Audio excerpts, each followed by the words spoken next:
Nothing was real. How British intelligence fooled the Germans before D-Day. ACT-1, the tank that deflated. In the spring of 1944, somewhere in the English countryside, a farmer's bull wandered into a field and attacked what looked like a parked Sherman tank. The bull won, the tank collapsed. It was made of rubber, inflated with an air compressor, and painted with just enough weathering to fool a German reconnaissance photograph taken from 20,000 feet. Fields like that one were scattered across southeast England in early 1944, filled with tanks that weighed a few pounds instead of 30 tons, aircraft built from wood and canvas, and landing craft that would sink under the weight of a single soldier. None of it could survive contact with a bull. All of it was built to survive contact with a camera lens. Here is the strange truth at the center of this story. In the months before the largest amphibious invasion in human history, British intelligence built an entire army that did not exist, gave it a famous commander, filled it with fake radios, fake fuel dumps, fake divisions, and fake mail, and used it to convince the German high command that the real invasion, the one actually crossing the Channel at Normandy, was nothing more than a diversion. The question this story answers is not whether the deception worked. It did. The question is how something this elaborate, this fragile, and this dependent on a single mistake never being made, held together for long enough to change the outcome of the war. ACT-2, why a beach in Normandy needed a lie. By early 1944, German planners understood exactly what was coming. An Allied invasion of occupied France was not a question of if, only where and when. Along the French coast, construction battalions were pouring concrete into what Germany called the Atlantic Wall, a network of bunkers, gun emplacements, and beach obstacles meant to make any landing catastrophically expensive. The problem for the Allies was not just breaking that wall. It was making sure the Germans did not know where to concentrate their strongest forces before the attack began. Normandy offered usable beaches and a realistic path inland, but it was not the only plausible landing site. The Pas de Calais, the narrowest crossing point of the English Channel, sat much closer to England, offered a shorter supply line, and led directly toward Germany itself. To any German staff officer studying a map, Calais was the obvious answer. That assumption became the foundation of everything the Allies were about to build. If Calais was where the Germans expected the invasion, then Calais was exactly where the Allies would appear to be preparing one. The operation built to sustain that illusion was codenamed Fortitude, one part of a much larger deception effort known as Bodyguard. Fortitude split into two halves. Fortitude North aimed to convince Germany that an invasion of Norway was imminent, tying down troops that could otherwise reinforce France. Fortitude South was the larger and more consequential of the two, built around a single, audacious idea: invent an entire army group, station it across from Calais, and make it look completely real to a German intelligence service that was never allowed to set foot on English soil to check. ACT-3, an army that existed only on paper. The fictional force at the center of Fortitude South was designated the 1st United States Army Group, FUSAG for short. On paper, it was a genuine field army, complete with divisions, support units, supply chains, and a full chain of command. In reality, it consisted of a small planning staff, a collection of real units temporarily attached to maintain the illusion, and an enormous amount of fabricated radio traffic designed to sound like the daily chatter of a force preparing to fight. An army that exists only on paper needs one thing above all else to be believed: a commander the enemy already respects. The Allies chose Lieutenant General George S. Patton. Patton had built a formidable reputation in North Africa and Sicily, and German intelligence had already identified him as one of the most aggressive and capable Allied commanders in the field. He had also, conveniently, become something of a public liability after a pair of incidents involving soldiers under his command, which meant he was available for exactly the kind of assignment that required him to be seen without being given a real battle to fight. Placing Patton in command of FUSAG gave the Phantom Army Group instant credibility. German planners reasoned, reasonably, that the Allies would not waste their most feared field commander on a secondary front. Around that fictional headquarters, the Allies built the appearance of an entire fighting force. Tent cities spread across the fields of Kent and East Anglia, close enough to the coast to make sense as staging grounds for an invasion of Calais. Mess halls, hospitals, ammunition depots, fuel storage areas, and even sewage facilities were constructed to support a population of soldiers that mostly did not exist. From the ground, in daylight, at close range, none of it would have withstood scrutiny for more than a few minutes. But nobody on the German side was getting that close. ACT-4, building a war out of rubber and plywood. German intelligence gathered most of what it believed about Allied troop concentrations from two sources: aerial reconnaissance photographs and intercepted radio signals. Fortitude was built specifically to satisfy both. From the air, dummy landing craft floated in the harbors around Dover and Folkestone, constructed from wood and canvas and nicknamed by the men who built them. Fields that had held real armor weeks earlier were repopulated with inflatable tanks, light enough for a handful of soldiers to position and reposition by hand, heavy enough in a photograph to look like a division at rest.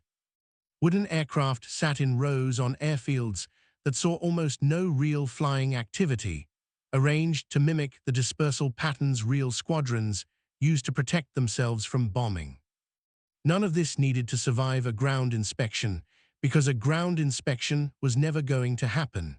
It needed to survive a single overflight by a single German reconnaissance aircraft, photographed from an altitude where painted canvas and real steel looked identical.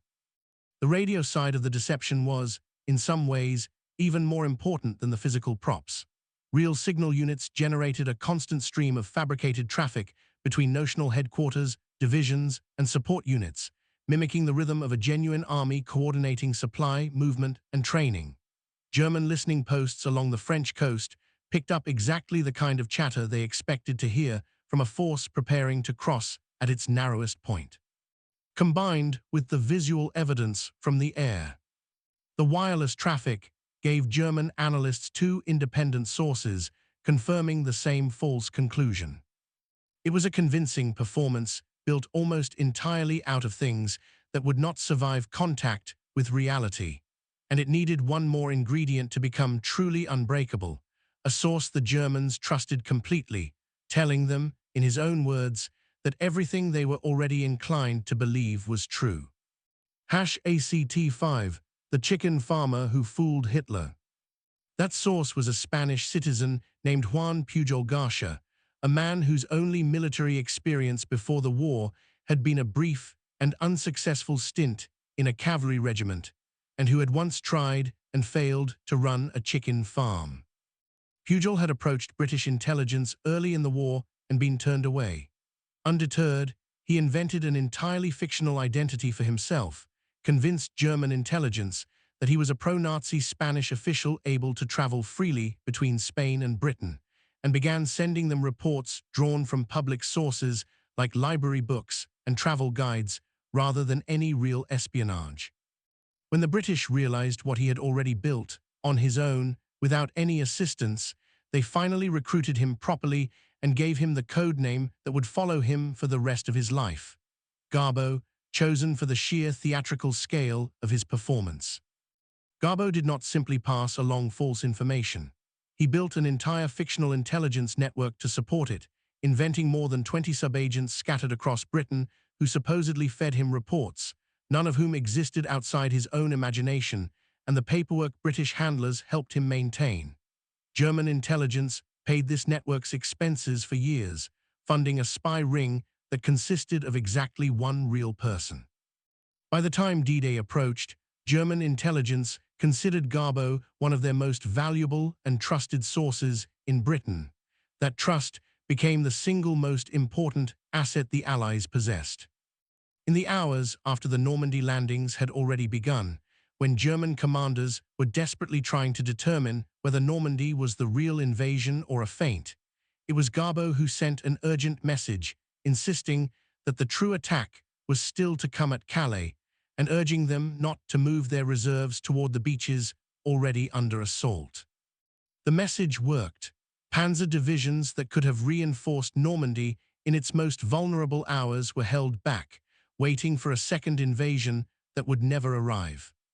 #ACT6, the hours that decided everything. What made Fortitude devastating was not that it fooled the Germans before the invasion. It was that it kept fooling them after the invasion had already begun. On the morning of June 6, 1944, more than 5,000 ships and over 100,000 men were engaged along the Normandy coast, in an assault so large it was almost impossible to hide once it started. Any competent intelligence analysis should have recognized within hours that this was not a diversionary raid. Instead, German High Command spent that first, critical day genuinely divided over what they were witnessing. The presence of FUSAG in their intelligence picture, combined with a fresh wave of reassuring traffic from Garbeau's network, gave commanders who wanted to believe Calais was still the real target every reason to keep believing it. Reserve divisions that could have driven the Allied beachhead back into the sea in its first fragile hours were held in place, waiting for an attack that existed only in fabricated radio signals and rubber tanks parked in English fields. This was the entire purpose of Fortitude distilled into a single, narrow window of time. The Allies did not need to fool Germany forever. They needed to fool Germany for long enough to get ashore, dig in, and begin moving supplies and reinforcements faster than the German army could reorganize its response. Every hour that German reserves sat idle near Calais was an hour the Allies used to turn a fragile beachhead into a position they could hold. #ACT7, the Iron Cross. The deception did not end when the beaches were secured. For weeks afterward, Garbeau continued warning his German handlers that a second, larger invasion was still coming at Calais, and German command continued holding significant forces in place to meet it. More than 20 divisions remained positioned away from Normandy for close to 2 months after the landings, waiting for an attack that had never been real in the first place. The full extent of the irony arrived that summer when the German government awarded Juan Pujol Garcia the Iron Cross, one of the Reich's highest military honors, for his extraordinary service to German intelligence. Hitler personally approved the award, believing he was decorating one of his most valuable agents in Britain. Pujol accepted the honor through his handlers with what associates later described as genuine amusement. Not long after, British intelligence awarded him an MBE for the very same work, making him almost certainly the only person in the Second World War decorated by both sides for the same act of deception. The rubber tanks, the wooden aircraft, the fictional army group, and the chicken farmer turned master spy had, between them, accomplished something no single division or squadron could have managed on its own. They had made an empire's intelligence service believe in an army that did not exist, and kept them believing it long after the truth should have been obvious. #ACT8, the final verdict. None of the individual pieces of Fortitude would have withstood serious scrutiny on their own. A rubber tank gored by a bull deflates in seconds. A fictional army group collapses the moment anyone checks it against the ground. A double agents network unravels the instant a single detail fails to match reality. What made the deception work was never the durability of any one piece. It was the way every fragile element reinforced every other fragile element, so that a German analyst looking at aerial photographs, a codebreaker intercepting radio traffic, and an intelligence officer reading Garbeau's reports were all being handed different pieces of the exact same lie, arriving from sources that had no apparent connection to one another. Believing any single thread required only ordinary trust. Believing all of them together, without ever noticing the pattern, is what actually won the Germans' confidence completely. That is why, decades later, Operation Fortitude is still studied as one of the most successful deception campaigns in military history. Not because the tanks were convincing up close, because they were not, but because nothing about D-Day required the Germans to look up close. It required them to look from 20,000 feet, to trust the reports of a man they had personally decorated for his loyalty, and to keep believing. For weeks after the real invasion had already succeeded, that the true attack was still to come. Nothing on those English fields in the spring of 1944 was real, and that, in the end, was exactly the point.